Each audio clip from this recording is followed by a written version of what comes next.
everybody.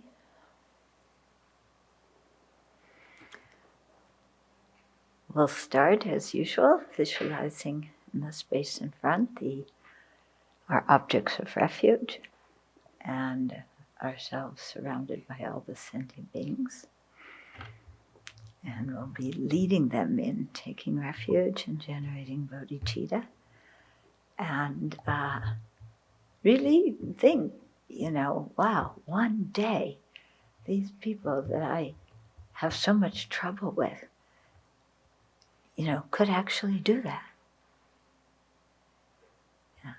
Just as before we met the Dharma, maybe other people thought that same thing about us.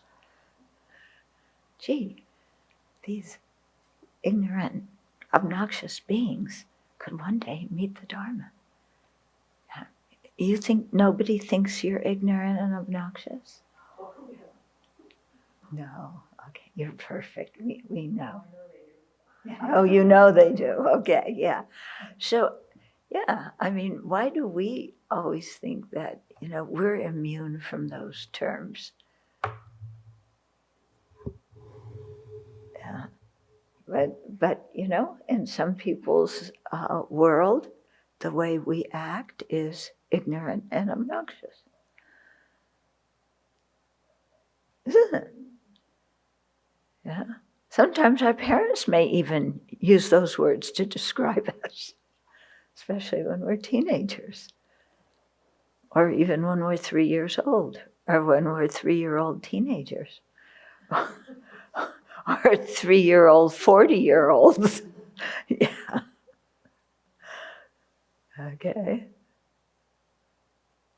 So I think it's very helpful to realize that people are not some kind of inherently existent personality, that they've always been that way and they always will be that way. Yeah, because we still have this idea that, from one life to the next, that there's a fixed personality that just kind of picks up and transfers over. And when you really do some research on it, you find that's not exactly how it works. Like, I've never met the 13th Dalai Lama, but I've heard stories about him. And he apparently could be quite stern. He was far-thinking, in the future, like the present Dalai Lama, but he was much sterner as a person, not kind of as warm and jovial. Whereas the 14th Dalai Lama generally is quite warm and receptive. But you can also see sometimes when he really wants to get your attention, he's not. Okay. But you can see there's very different personalities from one life to the next. So, if that happens in the realized beings, then certainly that's going to happen amongst us, where we have very little control or intention in the whole thing. Okay, so good to have a more open mind, expansive mind of other people's potential and even of our own potential. Okay, so do the visualization. I think by now people should know what it is, and so describe it to yourself so that you will have the feeling of being in the presence of all these holy beings and of all the sentient beings.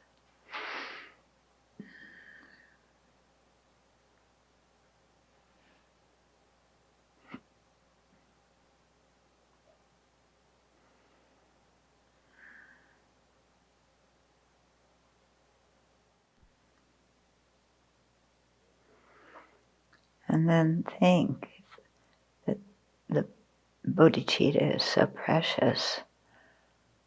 Are you willing to give your body to the Buddha in order to obtain the Bodhicitta? And think of dedicating your body dedicating your life to the Buddha, completely giving it, so that you will live according to the Buddha's instructions, the Buddha's precepts, the Buddha's recommendations. Think if you're willing to do that because you value bodhicitta that much.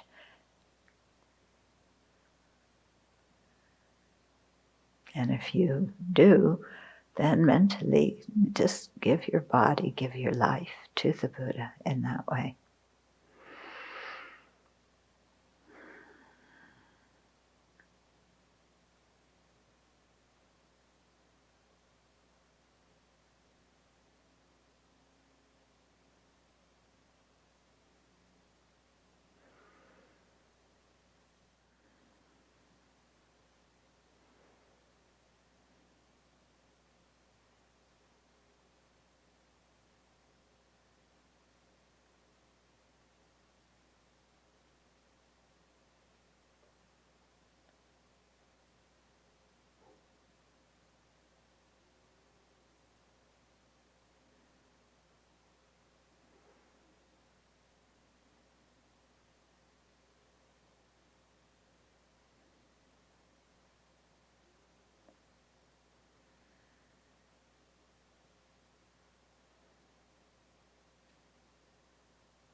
And then think, in return for dedicating your life and body to the three jewels, then the bodhicitta will grow easily in your mind.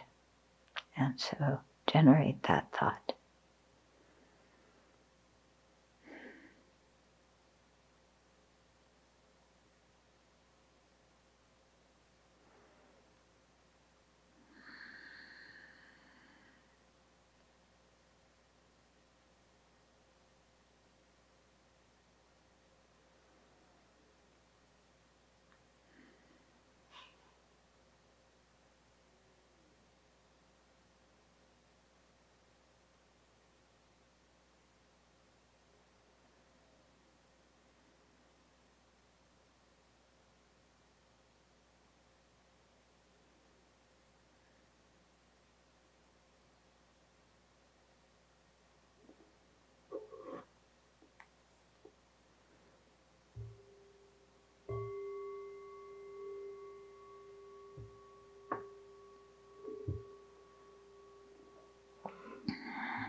So did your mind feel okay about giving your body and giving your life to the Buddha?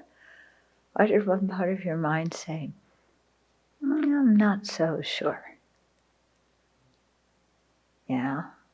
What is giving my life and my mind to the Buddha? Does that mean that I do whatever the Buddha says and I just become an extremely obedient person and wait for the Buddha to tell me what to do? And is that what it means? Yeah. What does giving our life to the Buddha mean? Mm-hmm. So there's a lot to think about here, because our initial response could be, yes, what's the word? Surrender. I surrender everything. And I just wait for the Buddha to tell me what to do, or I just follow the teachings and like that. In other words, implied in this is I don't really think for myself. I just do what I'm told. Okay. Now, when it comes to some of our very deep afflictions that we are incredibly attached to, it can be very helpful for us sometimes just to surrender, so to speak, and let go of that affliction and follow what the teachings say. On the other hand, does the Buddha really want us to become automatons, yeah, who just, what's the word, like pawns, who just, salute and say, yes, sir, I won't think about anything. And what does that mean for us as nuns? In a Buddhist institution where, according to the 8 Garu Dharmas, we're not allowed to even point out the mistake of a bhikshu, let alone the Buddha. Does the Buddha have mistakes? Okay, so what does all this mean? So this is something I think we really have to think about. Mm-hmm. Yeah, what does the path to Buddhahood look like? Do we just, finally be obedient, good little girls? Or big girls, yeah? Is that what it means? We're always polite, we always behave nicely. We never point anything out to anybody, because that might offend them.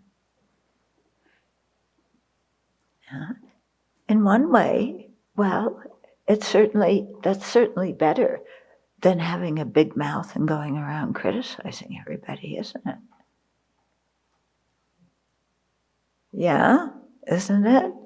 Just learning to keep our mouth closed and not have so many opinions about every single thing, so that we have to comment on every single thing and point out every single thing people do, that you're breaking the precepts doing this and you're breaking the precepts doing that, and you're so rude and you're so inconsiderate.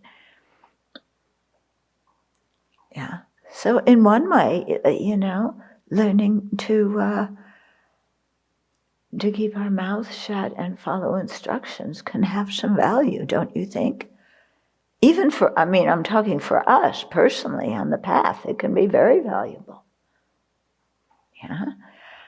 In other situations, is it always valuable to keep our mouth closed and just follow along and not think so much? It's not valuable. But how do you tell one situation from the other? Yeah? How do you tell when it's valuable and when it's not? Well, one has to do with, the basic line is being aware of what is a virtuous motivation and what's a non-virtuous motivation. And that's the criteria there to decide between these two situations. But often, we don't know if our motivation is virtuous or non-virtuous. Do we? Yeah? Sometimes it's like, I'm sure I have a good motivation saying this. And then we realize a week, a month, a year, 10 years later, no, we had a rotten motivation.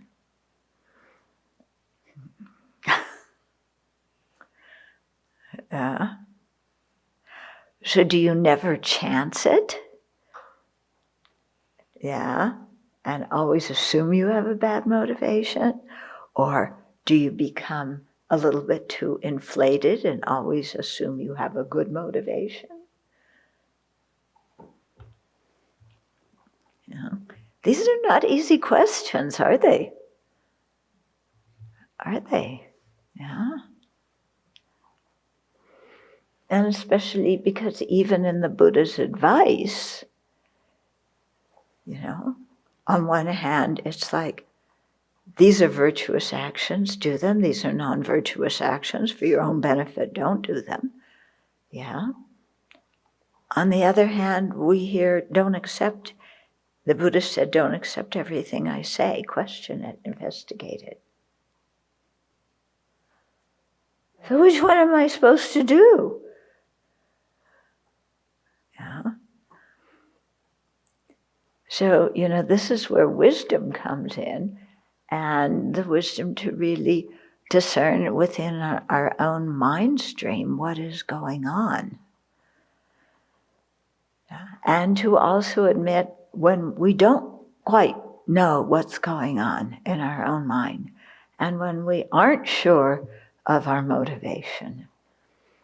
And so, which way do we go? Or do we go ask somebody to help us clarify our motivation? Can we look to other teachings that the Buddha gave that could help us clarify what our motivation is and what constitutes benefit and what doesn't? Yeah. Or do we just sit there and go, blah, blah, blah, blah, blah, blah. I don't know what to do. Let's go watch a movie instead. Okay? So think about these kinds of things. Okay?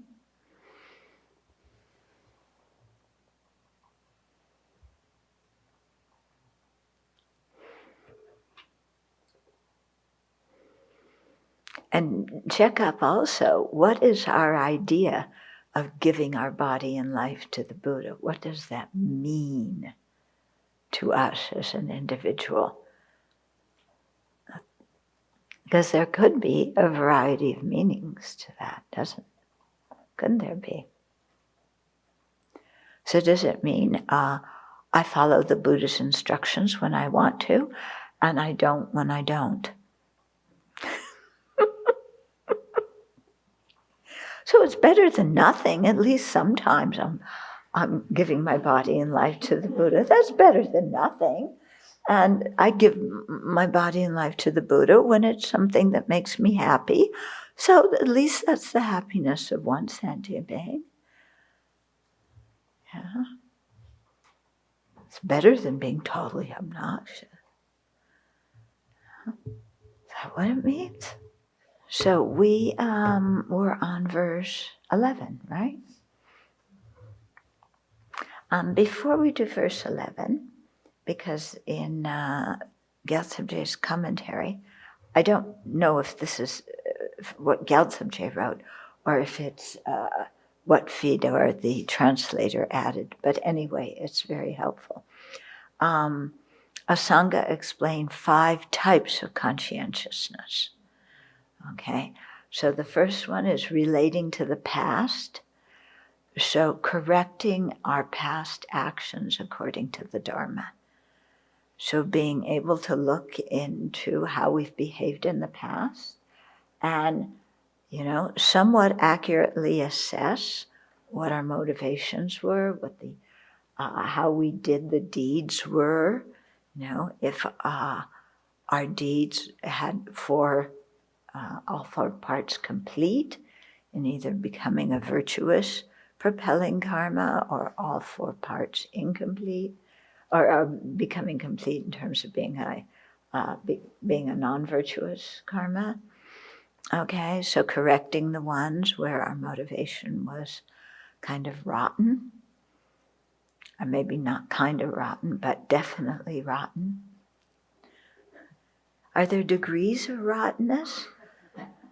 Or is your motivation just rotten or not rotten? Yeah. Yeah. Is your motivation either self-centered or not self-centered? Or are there degrees of self-centeredness? So you can have 2 degrees of self-centeredness and not be self-centered. Out of 4 degrees of self-centeredness, we have 2, so I'm not self-centered. Okay, so first one, correcting our conscientiousness relating to the past, correcting our past actions according to the Dharma. Then conscientiousness relating to the future, so determining to act in accordance with the Dharma in the future. So these 2 correspond two of the four opponent powers. The conscientiousness in the past is corresponding with reviewing our past deeds and regretting things that need to be regretting. That's the first of the four powers. The second kind of conscientiousness relates to the power of not making a determination not to do that action again. Okay, you see the correspondence there? Then the third one is preparatory conscientiousness, adjusting one's mind, thinking, if I continue to act this way, then it is unsuitable. But if I engage in these actions, then it is appropriate. So that's a way of you learn from the past. You're not quite ready to make determinations about the future, but you prepare yourself. I skipped one, actually. That doesn't matter. I'll go back to it. We'll stay with the preparatory consciousness. So this one is the one that helps us go from regretting the past to determining right now, what is suitable, what is unsuitable to do, and then that leads us to be conscientious in the future. Okay. The third one, if we go back, was a conscientiousness in relationship to the present, which is determining to act in accordance with the Dharma without forgetfulness in the presence. So this is also a strong determination to act in the present. Of course, the present moment is pretty difficult to find, so it's much easier to know the past and the future. So here, present means sometime around the immediate future. Okay? If we're making a determination to act in accordance with the Dharma without forgetfulness in the present, it can't refer to anything we've done in the past. It has to be something that we're about to do right now. So keeping conscientiousness in mind as we approach our actions. And the preparatory conscientiousness helps us to do that. And then the fifth one, the immediately following conscientiousness, is independence upon the above, abiding in virtuous actions. Okay, so we make we've purified from the past, we make a strong determination for the future, we're trying to be very present in a conscientious way in the present, we're preparing our mind to do that, and then we carry it out. Yeah? Okay, so those are the 5 types of conscientiousness. So if we go back to verse 11, okay, here we're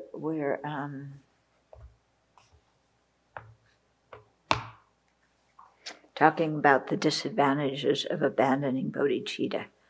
Remember last time we talked about Shariputra and his big no-no? Yeah, and how that's being a mystery in terms of how that karma worked out. And then Shantideva proceeded to tell us more and more of the actual disadvantages of taking the Bodhisattva ethical restraints, making that promise to really work for the benefit of sentient beings, and then dropping it and saying, forget it. Yeah.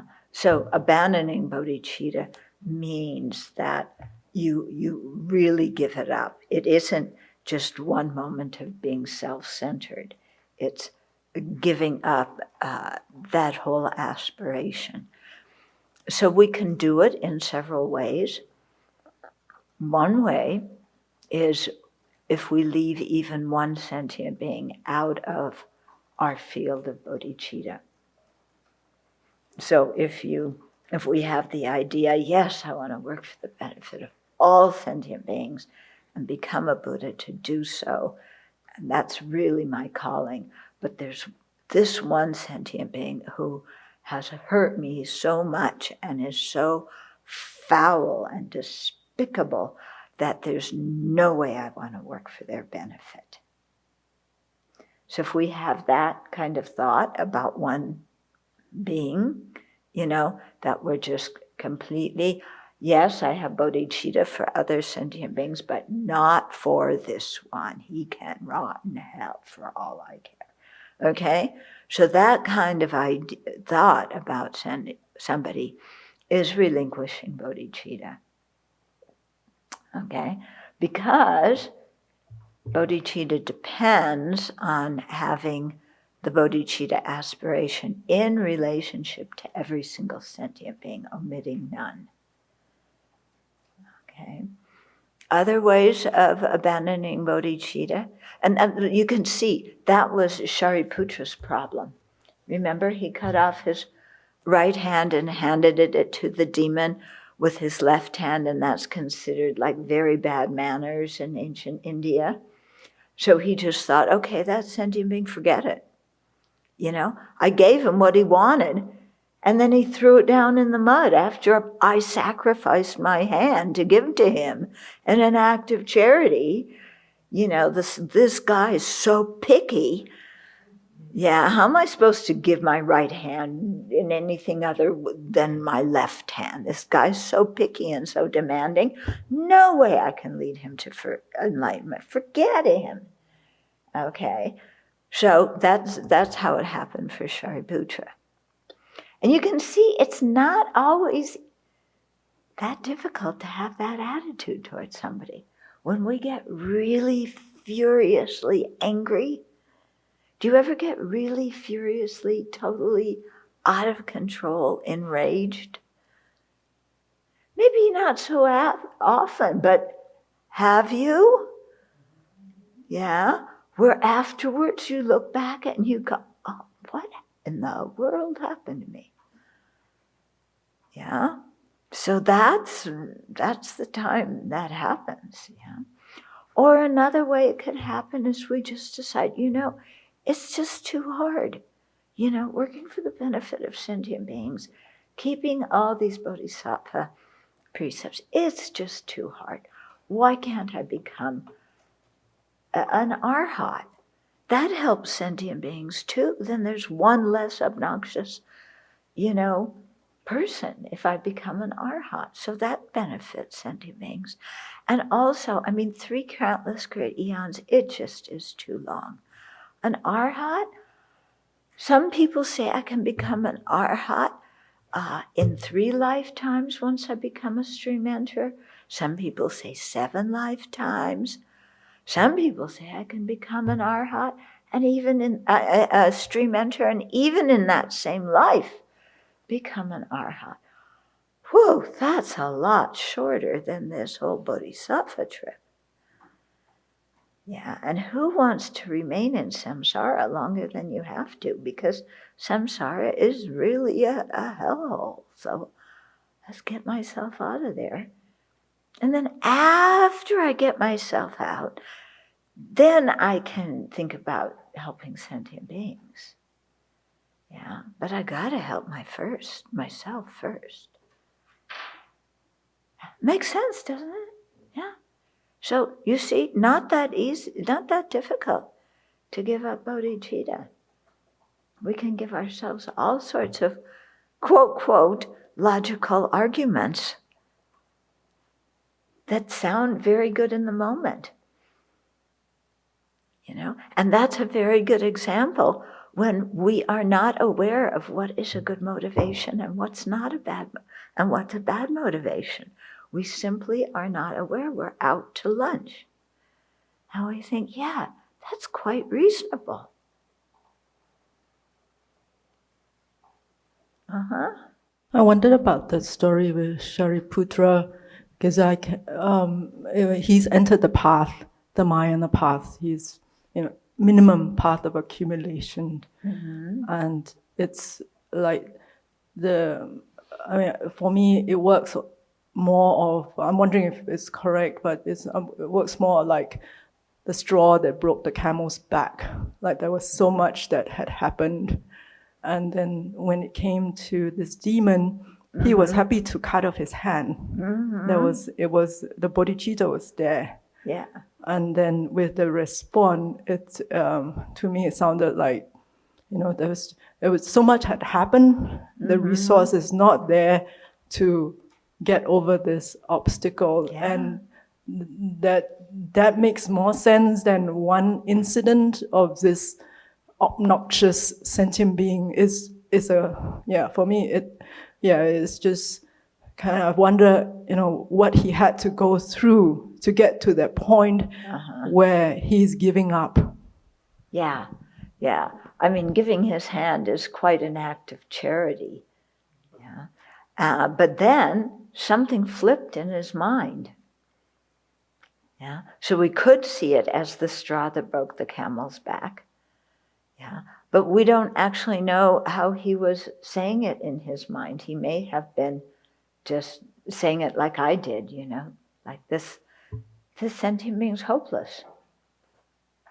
So we don't know for sure. Either way, what the end result was is he relinquished the bodhicitta.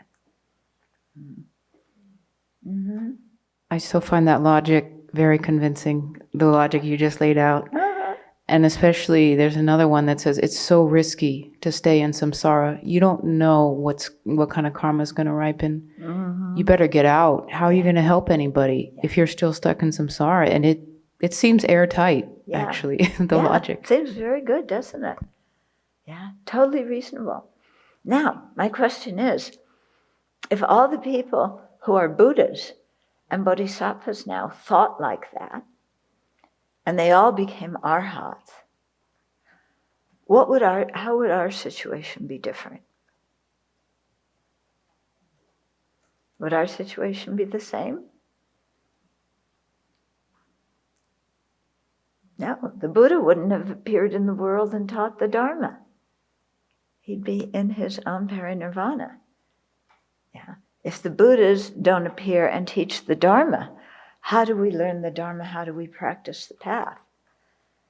If we can't practice the path, how do we even protect ourselves from taking a lower rebirth? We're really stuck. If all the Buddhas and Bodhisattvas followed that logic, all the rest of us would be completely, continual lower rebirths would just be what we had to look forward to. Okay. When you think like that, can you actually, with a good conscience, just say, my own liberation's more important? Yeah. When we've really thought about how interconnected we are with other living beings and their kindness, and really how our life totally depends on them, then there's something in us where we cannot square that with our own internal values of what we know is right and wrong, can we? There may be all this convincing logic to get ourselves out of samsara and forget everybody else. But in our own heart of hearts, can we do that? Yeah, and leave everybody else behind? Difficult, isn't it? Really difficult. Yeah. So there we see,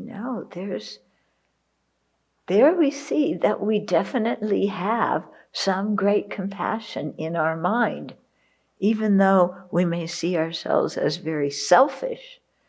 Yeah. At the bottom, there's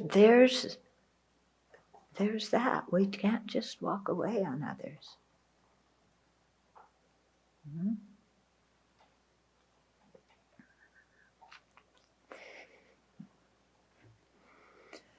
Okay, So verse 11 says, thus, those with the heavy downfall and with strong bodhicitta, should they further circle in cyclic existence, shall be far from attaining a ground. Let's have this translation.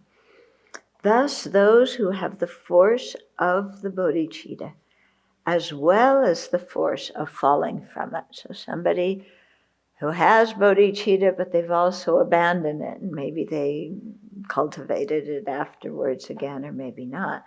But those beings will stay revolving within cyclic existence, and for a long time will be hindered from reaching the bodhisattva path, or bodhisattva grounds. Okay? So if you have bodhicitta and you give it up, it's going to be a long time before you get to the bodhisattva grounds.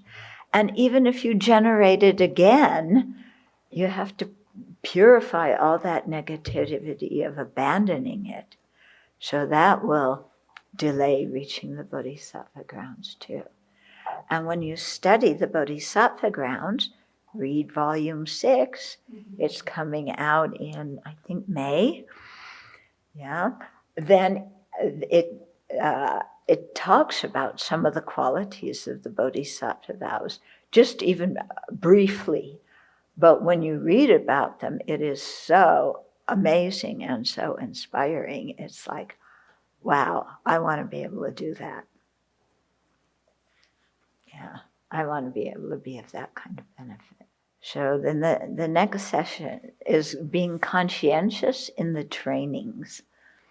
So first thing we have to do is being conscientious in avoiding faults. Really? I have to be conscientious about that? Can't I just ignore my faults and call that being conscientious? So verse 12 says, therefore, just as I have promised, I shall respectfully accord my actions. If from now on I make no effort, I shall descend to lower and lower states. So here, we've taken on the engaged bodhicitta and the bodhisattva ethical restraints, and now we're saying, just as I've promised, I will respectfully accord my actions. So I said I was going to do this. My word means a lot to me. I don't give my word on something cheaply and easily. I give it after really investigating and thinking well. And when I give my word on something, when I promise something, I'm going to do it. Okay. That's the kind of person you can really trust, isn't it? Yeah. Rather than when a person who just says, oh, that sounds good. Yeah, I'll do it.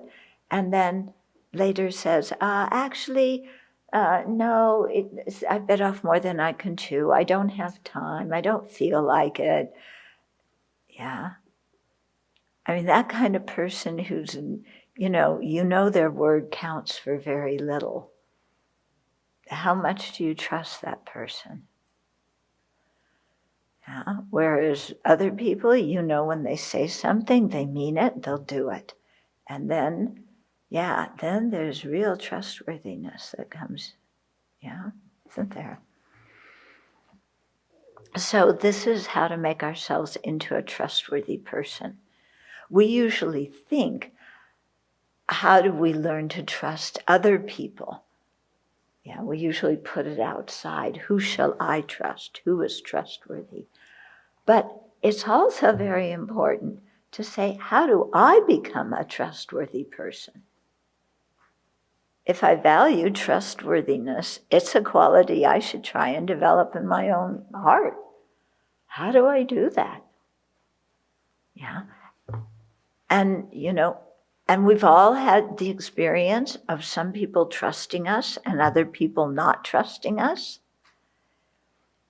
It's a weird experience, isn't it, when people don't trust us and we want to help, but they don't trust us. Yeah. So it's not just an issue of us wanting to help that's important. It's we have to make ourselves into a trustworthy person. So how do we do that? What are qualities of a trustworthy person?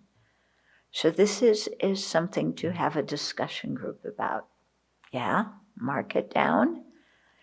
And yeah, on one Thursday morning, when I'm not going to be here, then, somebody make up the questions and have a discussion group about how to make ourselves into a trustworthy person, what we need to do and be. You can start that out by thinking about what qualities you see in other people that make them trustworthy, and then turning that around and saying, to what degree do I have those qualities, and how can I grow those qualities in myself? Okay.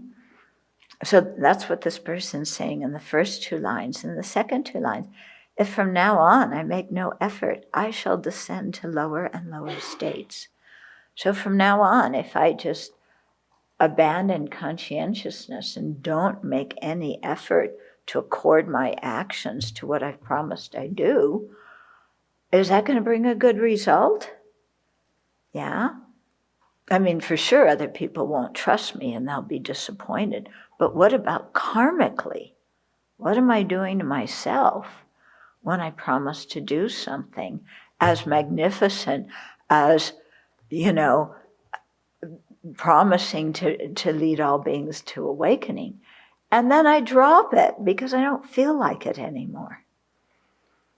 Yeah, what am I doing to myself karmically when I make a promise to all sentient beings and then renege on that promise? Okay, so just as last week, Shantideva gave the example of if we have the idea to give something to someone, and in our mind we're going to give them something, and then we don't give it, we change our mind, how that can lead to a rebirth as a hungry ghost.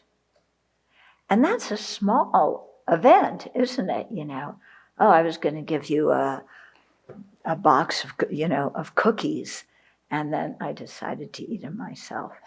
And then that ripens as, being born as a hungry ghost. And you can see why, because, we're denying somebody food, especially something they really like. Yeah, so karmically, that's bad for us. But compare that action with promising sentient beings that you're going to work for their ultimate liberation and awakening, and then reneging on that promise. Is anything good going to come from that? Forget it. As he said here, I shall descend to lower and lower states. So, constantly falling into the unfortunate realms, and not just staying there, and not just, living in one unfortunate realm for, however long that karma lasts. But once we fall to the lower realms, it's extremely difficult to get out. Yeah, because why? Because it's very difficult to create any virtue in the lower realms. So you kind of have to rely on the virtue that you created as a human being before you created all the negativity that led you to an unfortunate realm now. Yeah. Otherwise, if you're born like an animal, then you gotta hope that, maybe people bring you into some teachings and you can hear the teachings while you fight with the other cats or sleep with them. But then they stop even doing that because they have the teachings in a different building and you don't get any karmic imprint. Yeah? Or maybe the person who takes you around, takes you for a walk, helps you to create some virtue by walking around, the stupa in the garden. Yeah, maybe that person helps you that way. as much as you try and run in the opposite direction or go somewhere else. You want to go to the what is it, the catnip. You don't want to go around the Buddha, but somebody helps you go around the Buddha and, plant some good seeds in your mind. But you see, other than that, that kind of situation, which is pretty rare, very difficult to create good karma once you're born in a lower realm. It's not impossible, but difficult. Okay, verse 13. Although for the benefit of every creature, countless Buddhas have passed by, I was not an object of their care because of my own mistakes.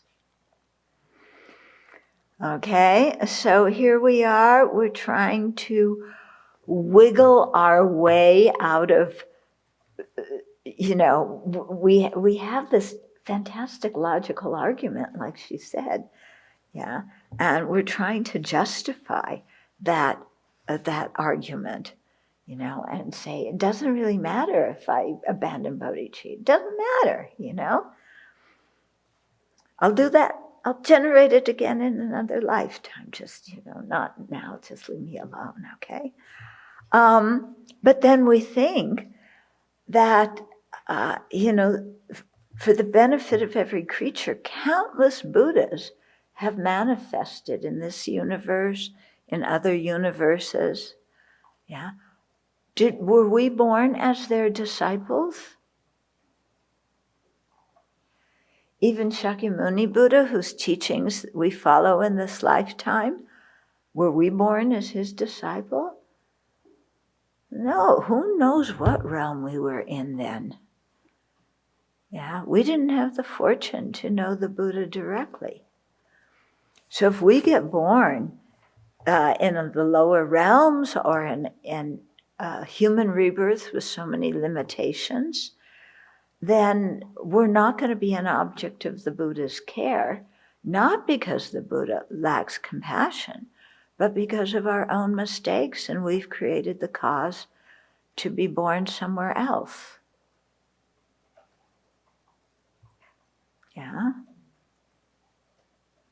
So a good possibility, huh? There was the Buddha, giving his first teaching at Sarnath, and maybe we were in the hungry ghost realm somewhere, or animal realm in some other universe, or maybe we were, in the formless realm, blissed out in our samadhi. Didn't get us anywhere. Okay, verse 14. And if I continue to act like this, again and again shall I undergo suffering in unhappy realms, sickness, bondage, laceration, and the shedding of blood. Okay, so because of my own non-virtue, I haven't been born as a direct disciple of the Buddha. And if I continue to act in the same way, I'm going to get the similar result in the future, together with, sickness, bondage, laceration, and the shedding of blood. Who wants that kind of rebirth? Being born in a war-torn country, being born even as a human being, but you are drafted into a militia or an armed force and you don't want to go, but there's incredible pressure and you could get arrested by the government or you could get killed by a rebel group if you don't join the militia and, attack other people. Who wants to be in that kind of situation? Not me.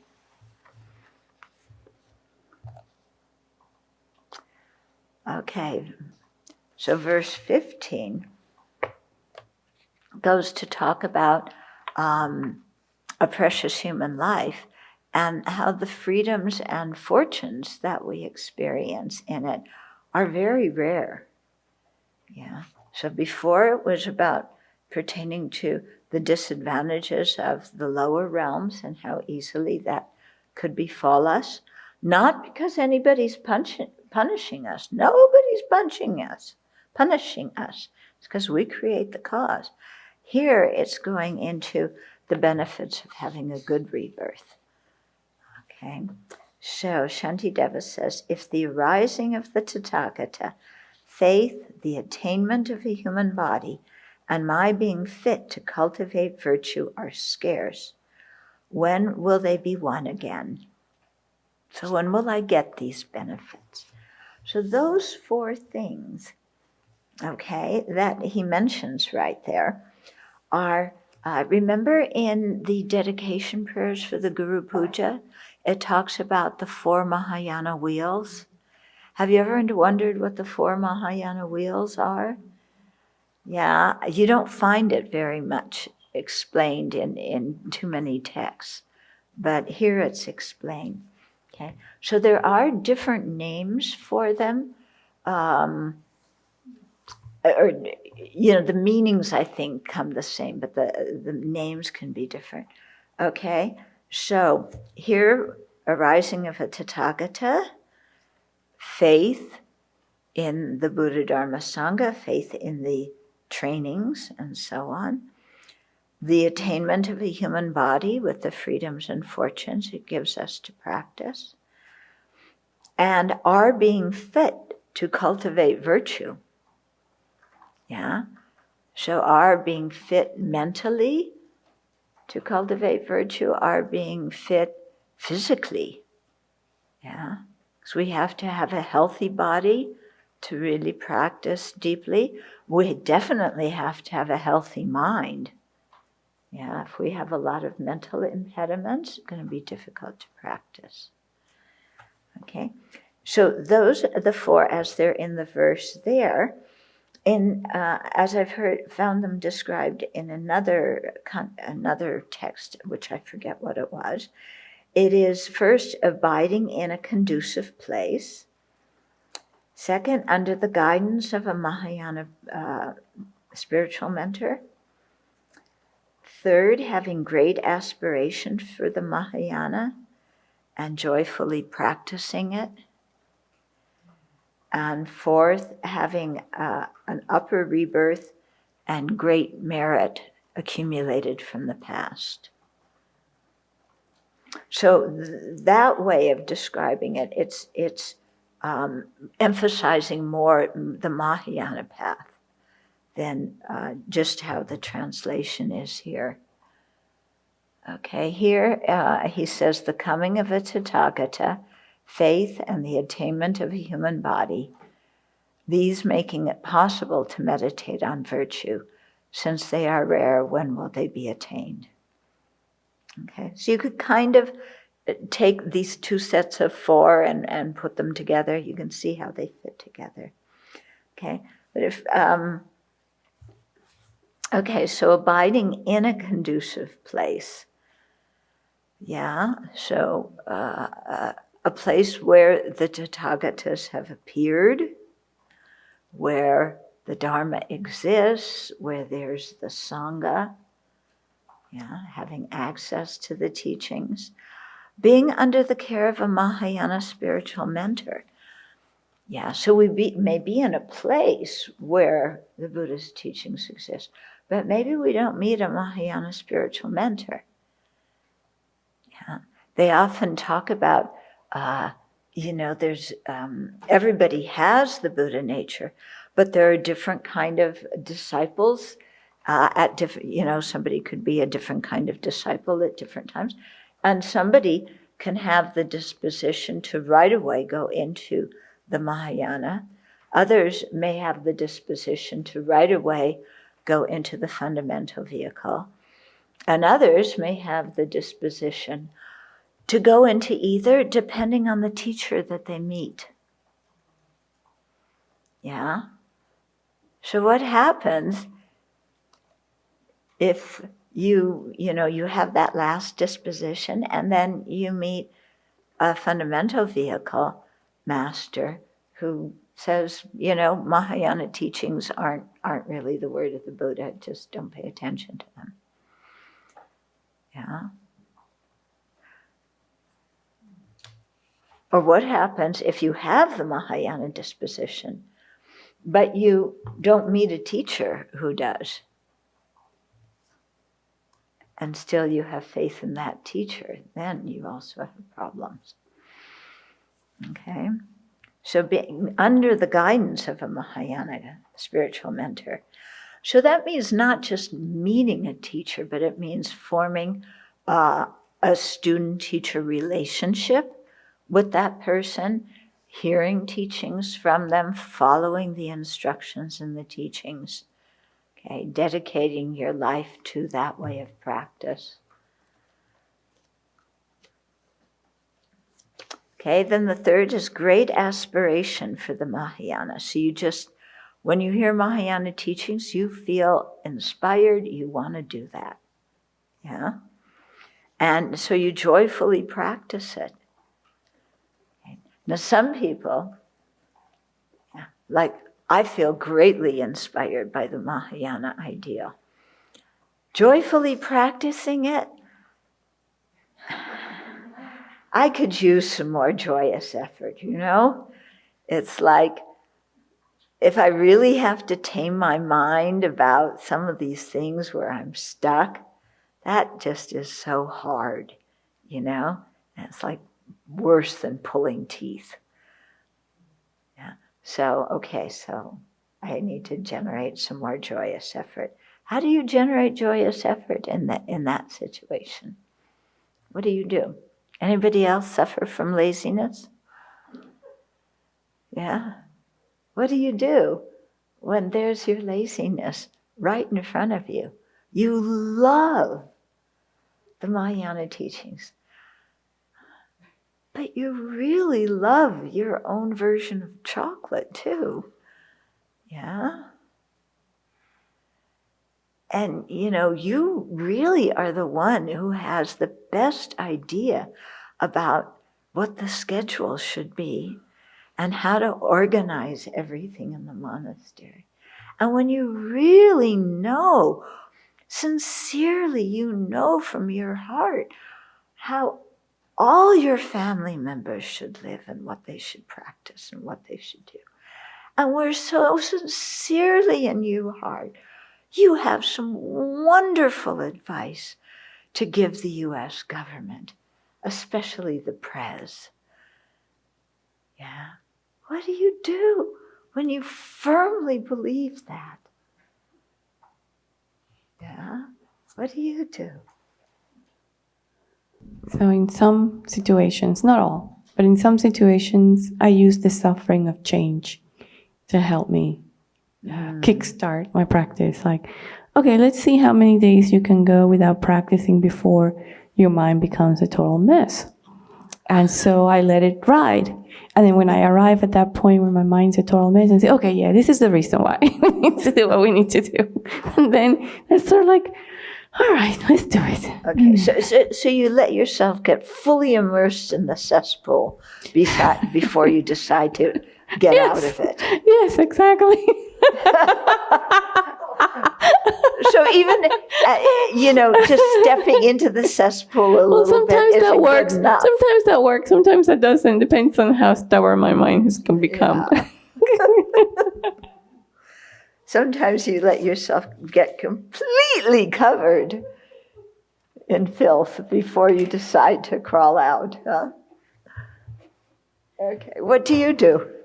I just remind myself about the frailty of life and that at any time I can drop dead. And so these moments are very precious. What am I doing? And that wakes me up again. Yeah. What do you do? Check in with my mind, and maybe I have too high expectations of myself. And then if I even discover I'm not able even to pray or do Tonglen or have just empathy, then forget about it. So I have to work first on my mind. So you kind of say, this is where I'm at right now, and you give yourself some empathy? I'm really checking seriously in what I actually really can do, and maybe I have just a goodwill thinking, and but my ability to just do a little bit in my mind, just as developing compassion is lacking already, and so there's a total gap between what is within myself and what I want to do. Yeah, but that's not necessarily laziness. Okay, that is, you can only do what you can do, and you have to accept that. But here the question is, what happens when we're lazy and we make excuses for that? So differentiate the two things in your mind. I try to ask myself, is this the habit that I want to create? In terms of, do I want to be this person that, if I do this once, is creating the habit to continue into the future of saying no to something or not helping when I could, or is this the pattern that I want to give energy to? And asking, how has that worked out in the past? And to try and motivate myself that, this small thing that I could help with or do is putting me in the direction that I want to go in, to try and rouse my enthusiasm. Does it work? Well, if I do it sincerely, if I honestly check in, I want to be the kind of person that helps out when others ask, or I want to be this kind of person that does this, then, and it touches me, then yes. If it's kind of, if I go into a you should, not really. Okay, yeah. If you do shoulds, it doesn't work. But you have to really get in touch with what you want inside. When I'm stuck like that, then there is doubt going, and then I try and get some clarity of that laziness. What is it? What is that? Is it the despondency? Is it the laziness of there's something more attractive that I want to be doing? And am I attached to the idea of helping? And so there's when it's it's messy. And then I don't really know what the mind is tripped up about. Yeah. Then it's difficult to get out of that mess. But if there is some clarity on what is maybe there's multiple afflictions going, but what is the main one that is pulling all these, then if I get that kind of clarity, usually I know how to move. And then before I get to that stage, a lot of time I put it on the altar for the Buddha, like beyond my pay grade, please. So then that creates some space for me. Okay. So that's, in the last part you said, it's kind of like what Venerable Jampa said. You make prayers, you put it on the altar, you make prayers, you do that. Yeah, sometimes you put it on the altar and it accumulates a lot of dust. But what you said before is what you start to do is you look at what kind of laziness it is and what kind of afflictions are interrupting you. And then when you can see that clearly, then you know which antidote to apply. And then when you know which antidote to apply, then you have a better chance of success. Sometimes it's, I really don't feel like getting out of this chair. And then, that one's you can overcome. Yeah, I'll get out of my chair. But then other times it's like the mind is saying, forget it. Forget it. No. Yeah, we know. I think all of us have that mind. Yeah. It just depends when it gets touched. Don't all of you have a mind where you just put your feet down, lock your knees, and say, no, forget it, no. Yeah. Everybody have that mind? Yeah. And we know we all have it because we've all seen it in each other at one time or another, haven't we? Yeah. So what we want to do is minimize that mind. Yeah. Because It really can be a nuisance. Yeah. When I have laziness, often it's a poor quality view. Like, I can't do it. When I do, doesn't matter. You know, Okay. I'm just little old me. I don't have any ability to make people happy. Forget it, you know. Somebody else can do it. So if you practice like she was saying, then you identify, oh, that's the laziness of discouragement. Yeah. Then what's the antidote to the laziness of discouragement? What do you think about? Yeah, what about the Buddha?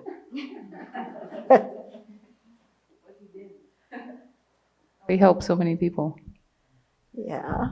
There's also another part of the Buddha that's very important to remember when we're discouraged. The nature. Buddha nature. And that the Buddha was once like us. So it is possible to pull ourselves out of that. And we do have the Buddha nature and the ability to do that.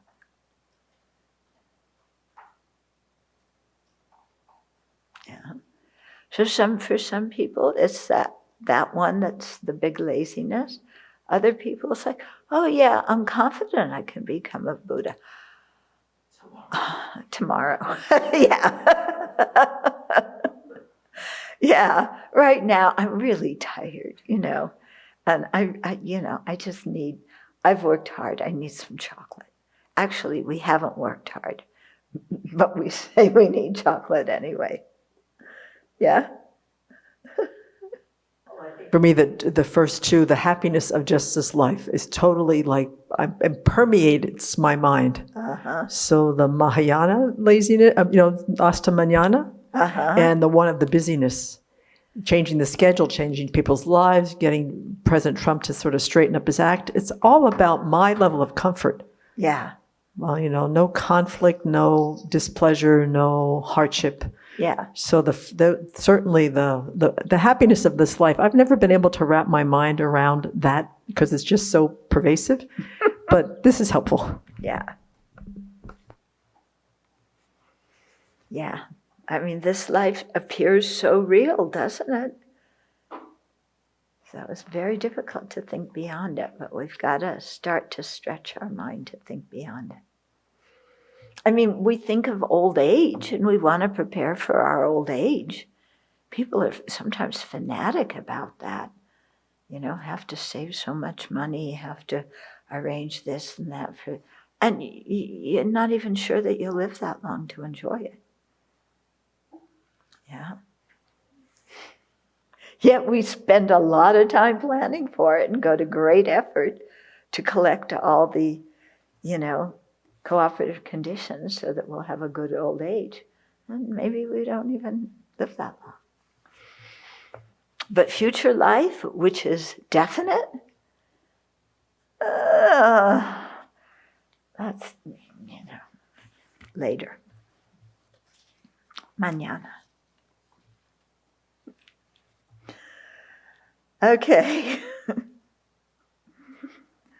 So that's verse 15. So verse 16, although today I am healthy, well-nourished, and unafflicted, life is momentary and deceptive. The body is like an object on loan, but for a minute. Okay, so here's one of the antidotes, the previous one, thinking about the 4 Mahayana wheels, that remembering the good circumstances that we have is very important. And if we don't use those circumstances, it'll be very difficult to have them again. And then verse 16 continues along that. Okay, today I'm healthy. Yeah. How much do we just take our health for granted? And how much do we really appreciate, today I'm healthy? I realized this when my hip and my legs start acting up, and all of a sudden I can't walk so well. And it's like, wow, I went through so many years just walking, never appreciating the fact that I could walk without pain. Yeah. And then it was like, now I appreciate it, but I don't have it anymore. Now I'm walking with a lot of pain. Okay, well-nourished. So we are well-nourished now. But, many people in this country were well-nourished a few months ago. And now with, COVID and the economy going down, those people are waiting in lines at food banks. And they're not well-nourished anymore. And here's where we see the incredible fortune we have and the amazing kindness of the people who support us. Yeah. Because by any other accounts, we should be in those food lines too. Yeah. It's really by other people's kindness that we aren't. And right now we're unafflicted. Well, at least this moment we don't have a really strong affliction in the mind. At least this moment. Okay? So I can try and do something good with my mind. But that moment of having an unafflicted mind, that one is not going to necessarily last so long or occur so often. Okay? So while our mind is, relatively open and stable and we're not ranting about one thing or another, this is the time to really practice as we can. So life is momentary and deceptive. It appears, everything appears permanent, but it isn't. Everything appears attractive, but it isn't. Okay? And this body is like something that's on loan to us. Yeah.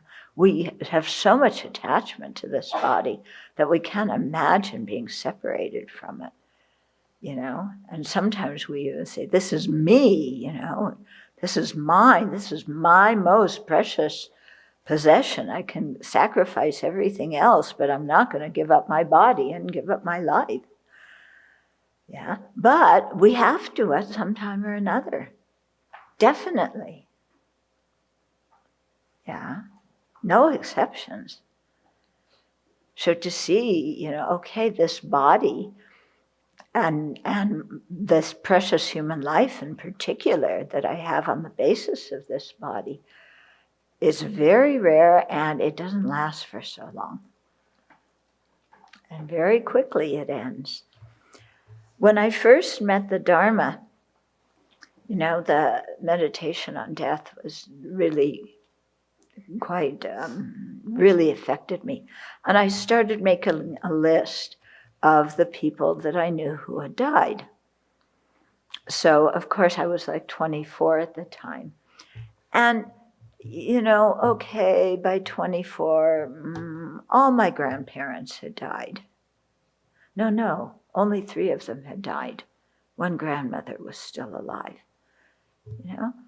But, okay, one guy I went out to high school with, I heard about something. But I didn't personally know so many people who had died. And then you just keep your list and you keep being aware and adding to it every time somebody who you know personally dies. And it's amazing how that list grows. And how some of the people on that list are the younger than we are. And how some of those people were very healthy before they died. Yeah. And then it really begins to affect us much more. That we, this body is on loan. We have it temporarily. And then, just like in the case of these other people, it disappears. Yeah. And now, especially, if you follow the news and you read about the COVID deaths, and, young people, young people get COVID-19 and young people can die from it, contrary to what some other people say. Yeah, but they do. And many people younger than us who were healthy before, no pre-existing conditions, you know, get the virus and then they die. Or they get the virus and they recover, but they're finding that so many people have ongoing symptoms and ongoing effects of having had the virus. And we don't even know how this virus is going to affect people in 20, 30, 40, 50 years. Yeah? And it could affect people's health for a long, long time. So yeah, our lives, our bodies are on loan. Our health is, lasts only a short time.